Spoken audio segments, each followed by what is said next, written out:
আসসালামু আলাইকুম সুপ্রিয় দর্শক, পুরনো সংবিধানের কথা বললে শেখ হাসিনাকে প্রধানমন্ত্রী হিসেবে মেনে নিতে হবে।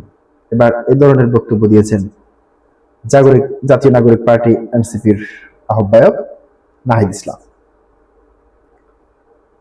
প্রিয় দর্শক, মূলত এই কথা বলার কারণটি হচ্ছে সম্প্রতি একটি আদালতের রায়কে কেন্দ্র করে সুপ্রিম কোর্টে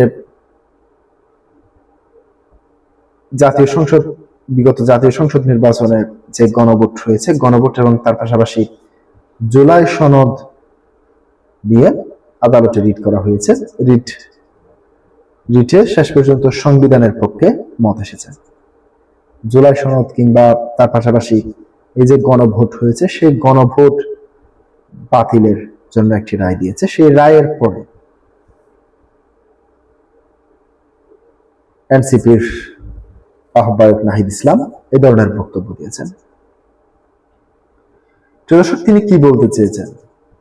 নাগরিক পার্টির আহ্বায়ক এবং সংসদ সদস্য নাহিদ ইসলাম বলেছেন, যদি পুরনো সংবিধানের কথা বলা হয় তাহলে ফ্যাসিস্ট হাসিনাকে এখন প্রধানমন্ত্রী হিসেবে মেনে নিতে হবে। আমরা কি সেটা মেনে নেব?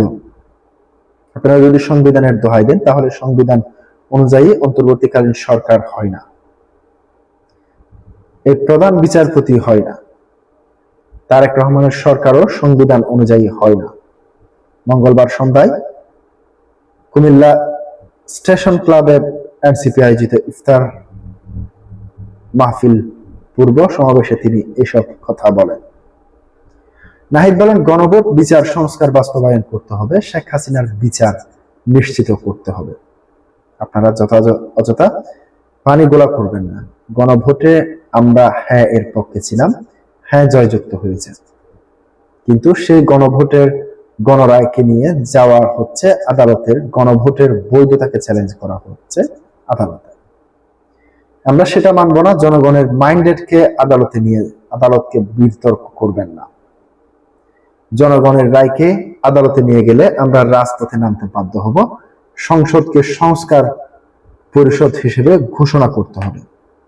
গণরায় অনুযায়ী সব সংস্কার বাস্তবায়ন করতে হবে। এর বিকল্প আমরা কোনো কিছুই মেনে নিব না। বিএনপির উদ্দেশ্যে তিনি বলেন, আমরা পরিস্থিতি অস্থিতিশীল করার চেষ্টা করবেন না। শেখ হাসিনাকে ফেরত দেওয়ার জন্য ভারতের কাছে অবিলম্বে দাবি জানাতে হবে। তাকে ফেরত না দিলে ভারতের সঙ্গে সম্পর্ক স্বাভাবিক হবে না।